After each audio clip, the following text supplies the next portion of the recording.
भक्तगण, आज आपको श्रीमद् देवी भागवत प्रथम स्कंद अथवा 12वें अध्याय में राजा सुधमन की ईला नामक स्त्री के रूप में परिणित ईला का बुद्ध से विवाह और पूर्वा की उत्पत्ति, भगवती की स्तुति करने से ईला रूपधारी राजा सुधमन की साजुष्य मुक्ति, यह कथा आपको देवी भागवत में सुनाऊंगा। आप इसको ध्यानपूर्वक सुने और इस कथा को लाइक एंड सब्सक्राइब जरूर करें। सुनिए। सूजी बोले तदंतर ईला के गर्भ से पूर्वा के जन्म लिया। यह प्रसंग मैं आप लोगों से कहता हूं। वे बुद्ध पुत्र पूर्वा बड़े धर्मात्मा, यज्ञ करने वाले एवं दानशील थे। सुधमन नामक एक राजा थे। वे बड़े ही सत्यवादी जितेंद्रिय थे। एक बार वे सैंधव घोड़े पर आरूढ़ होकर आखेट के लिए वन में गए। उनके साथ कुछ मंत्री भी थे। वे राजा कानों में कमल कुंडल पहने थे। आजगव नामक धनुष तथा बाणों से भरा अद्भुत तरकस धारण करके उस वन में भ्रमण करते हुए रुद्रमृग, हिरण, खरगोश, सूअर, गैंडा, गवैया, सावर, भैंसों, वन मृगों को मारते हुए तथा यज्ञोपयोगी अनेक वन पशु का वध करते हुए राजा सुधमन कुमार नामक वन में प्रविष्ट हुए। वह दिव्य वन सुमेरु पर्वत के निचले भाग में था, जो सुंदर मंदार वृक्षों से सुशोभित था। वहां अशोक वृक्ष की लताएं फैली हुई थी तथा मौल श्री की सुगंधित उसे सुरभित कर रही थी। वह वन साल, ताड़, तमाल, चंपा, कटहल, आम, कटहल और महुए के पेड़ों से सुशोभित था तथा जहां तहां माधवी लता मंडप के समान छाई हुई थी। उस वन में दाड़िम, नारियल तथा केले के वृक्ष भी सुशोभित हो रहे थे और वह वन जूही, मालती तथा कुंद की पुष्पित लताओं से चारों ओर से घिरा हुआ था। वहां हंस और बतख विचरण करते थे। बांस एक दूसरे की रगड़ खाने के कारण हवा में मधुर ध्वनि कर रहे थे तथा कहीं भरवन की मधुर गुंजार वन प्रांत की गुंजित कर रही थी। इस प्रकार वह वन सब प्रकार से सुखदायक था। कोयलों की ध्वनि से मंडित तथा पुष्पों से युक्त वृक्षों को देखकर अनुचरों के साथ राजा सुधमन अत्यंत प्रसन्न हुए। राजा सुधमन ने वहां प्रवेश किया और उसी क्षण वे स्त्री के रूप में परिणित हो गए। उनका घोड़ा भी घोड़ी के रूप में हो गया। इससे वे राजा चिंता में पड़ गए। वे मन में सोचने लगे, यह क्या हो गया। चिंता से व्याकुल राजा सुधमन बार बार सोचते हुए बहुत दुखी तथा लज्जित हुए। उन्होंने सोचा, अब मैं क्या करूं और स्त्री तत्व भाव से युक्त मैं घर कैसे जाऊं। मैं अब कैसे राज्य संचालन करूंगा। मैं इस प्रकार किससे ठगा गया। ऋषिगण बोले, हे लोम हर्षण सूची, आपने यह बड़ी आश्चर्यजनक बात कही है।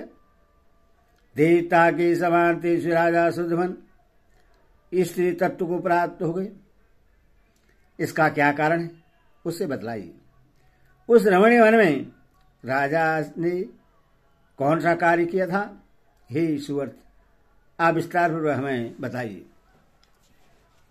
सूर्य बोले, एक समय की बात है। सनकादि ऋषिगण अपने तेज से 10 दिशाओं को प्रकाशित करते हुए शंकर जी के दर्शन के लिए वहां गए थे। उस समय महादेव शिव पार्वती के साथ विहार कर रहे थे। इसी बीच उन सनकादि ऋषियों को वहां देखकर पार्वती अत्यंत लज्जित हो गई। वे अति माननी पार्वती कांपती हुई लज्जित होकर अलग खड़ी हो गई। सनकादि मुनि भी शिव एवं पार्वती को विहार करते देखकर वहां से तत्काल लौटकर नर नारायण के आश्रम में चले गए। भगवान शिव अपनी प्रिय पत्नी को लज्जित देकर कहने लगे, तुम इस प्रकार लज्जित क्यों हो रही हो? तुम्हारे सुख का उपाय मैं अभी करता हूं। हे ब्राह्मणी, आज से जो कोई पुरुष इस वन में भूल से भी आएगा वह स्त्री हो जाएगा।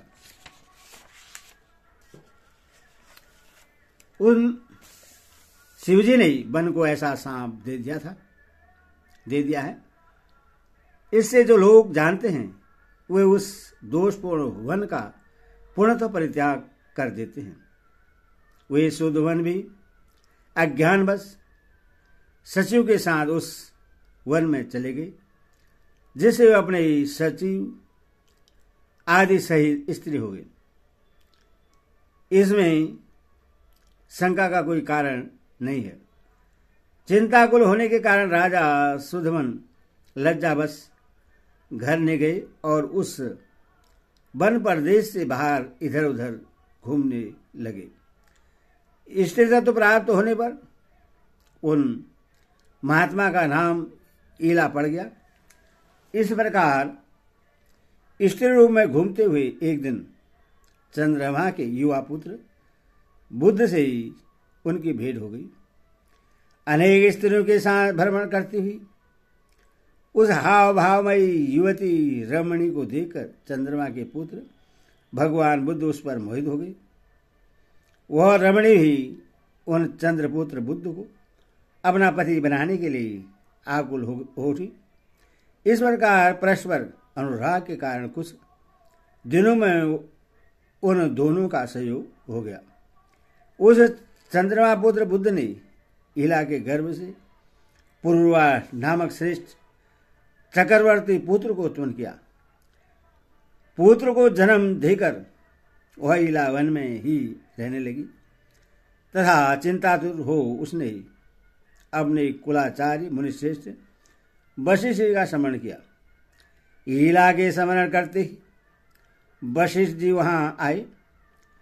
सुधमन की यह दशा देखकर उन्हें बड़ी दया आई। तब उन्होंने समस्त लोक का कल्याण करने वाले महादेव शिव को प्रश्न किया। वशिष्ठ जी पर प्रश्न होकर भगवान शंकर ने उन्हें मनोभिलक्षित वर प्रदान किया। वशिष्ठ जी ने प्रिय राजा सुधमन के पुनः पुरुष होने के लिए प्रार्थना की। शिव जी अपना वचन सत्य करते हुए कहा, हे ऋषि, आज से राजा सुधमन 1 मास पुरुष और 1 मास स्त्री बने रहेंगे। इस प्रकार वरदान पाकर राजा सुधमन पुनः अपने घर आ गए और वे धर्मात्मा वहां वशिष्ठ की कृपा से राज्य करने लगे। वे जब स्त्री रूप में रहते थे तब अंतपुर में रहते थे और जब पुरुष रूप में रहते थे तब राज्य करते थे, परंतु इस कारण उनकी प्रजा उनसे उद्गिर होकर राजा के रूप में उनका अभिनंदन नहीं करती थी। कुछ समय के बाद जब राजकुमार पुरुरवा युवक हो गया तब महाराज सुधमन उससे प्रतिष्ठानपुर का राज्य सौंपकर वन में चले गए। अनेक प्रकार के वृक्षों से सुंदर लगने वाले उस वन में रहते हुए राजा सुधमन ने देवर्षि नारद से सर्वोत्तम नवाक्षर निर्वाण मंत्र की दीक्षा ली और अत्यंत श्रद्धा भक्ति के साथ मन लगाकर वे उस मंत्र का जप करने लगे। तदनंतर भक्तों का उद्धार करने वाली जगजननी भगवती शिवा ने सगुण रूप धारण करके उन्हें प्रत्यक्ष दर्शन दिया। उस समय मनोरम तथा दिव्य स्वरूप वाली भगवती सिंह पर सवार होकर उनके समक्ष खड़ी हो गई। उनके नेत्र मंद से परिपूर्ण थे। ऐसी दिव्य रूप धारिणी श्री दुर्गा देवी को अपने सामने देखकर स्नेह भरे नेत्रों वाले इला रूपी राजा सुधमन प्रेम पूर्वक सिर नवाकर उनकी स्तुति करने लगे। इला ने कहा, हे भगवती, आपका जगत प्रसिद्ध वह दिव्य रूप जो संसार के लिए कल्याणकारी है मैंने देखा है। हे जननी, सुर समूहों से सेवित आपकी भुक्ति मुक्ति प्रदायक चरण कमल की मैं वंदना कर रही हूँ। हे अम्ब, इस संसार में कौन मनुष्य आपको संपूर्ण रूप से जान सकता है, जबकि मुनि एवं देवगण भी उससे देखकर विमोहित रहते हैं। हे देवी, आपके संपूर्ण ऐश्वर्य था मुझ जैसे अकिंचन पर दया, यह सब देखकर मुझे आश्चर्य हो रहा है।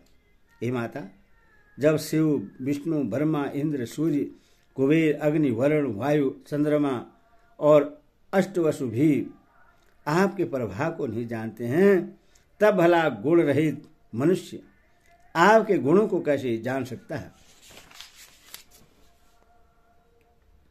हे अम्ब, यदि परम तेजस्वी भगवान विष्णु आपको समुद्र से उत्पन्न सब प्रकार के मनोरथों को सिद्ध करने वाली साक्षात सात्विकी शक्ति स्वरूपा लक्ष्मी के रूप में समझते हैं, ब्रह्मा भी आपको राय शक्ति स्वरूपा सरस्वती तथा शिव जी आपको तामसी शक्ति स्वरूपा महाकाली के रूप में जानते हैं, तथा भी हे अंबिके, वे भी आपकी त्रिगुणात्मिका दिव्य शक्ति को भली भांति नहीं जानते। हे भवानी, कहाँ तो अत्यंत मंद बुद्धि में और कहाँ मुझ पर अमित महिमाशाली तथा अमोघ प्रभाव वाला आपका अनुग्रह। मैं आपके कारुणिक चरित्र को जानती हूँ, जो कि आप भक्ति भावयुक्त सेवकों पर सर्वदा दया करती हैं। यदि भी कमलवन में वास करने वाली कमला होकर आपने भगवान विष्णु को पति के रूप में वर्ण किया है, तथापि वे मधुसूदन आनंददायक व्यवहार नहीं करते। वे आदि पुरुष विष्णु आदि शक्ति स्वरूपा आपके पवित्र हाथों से अपना पाद संवहन कराकर अपने चरणों को शुभ तरह पवित्र करते हैं। वे पुराण पुरुष भगवान विष्णु भी प्रश्न होकर आपके चरित्रों का आघात वैसे ही चाहते हैं जैसे अशोक वृक्ष अपनी वृद्धि के लिए चाहता है। हे सुंदर चरित्र वाली देवी, आप विष्णु के विशाल शांत एवं भूषणों से विभूषित वह स्थल रूपी सैया पर सर्वदा निवास करती हैं। उस समय ऐसा जान पड़ता है मानो सुंदर श्याम मेघ में बिजली चमक रही हो। तब वे जगदीश्वर होते हुए भी क्या आपके वाहन नहीं बन पाते। हे अम्ब, यदि क्रोधित होकर आप उनको त्याग दें तो वे भगवान विष्णु अपूजित और शक्तिहीन होकर कुछ नहीं कर पाएंगे, क्योंकि लोक में भी देखा जाता है कि श्रीहीन गुण रहित एवं उदासीन पुरुष को उनके कुटुंबीजन भी त्याग देते हैं।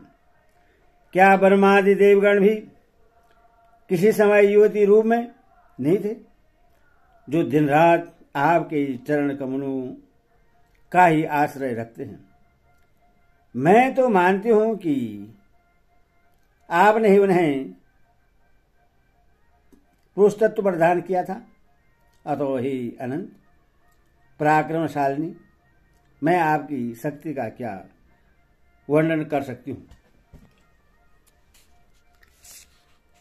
आप न तो स्त्री हैं न पुरुष, न निर्गुण हैं और न सगुण, ऐसी मेरी धारणा है।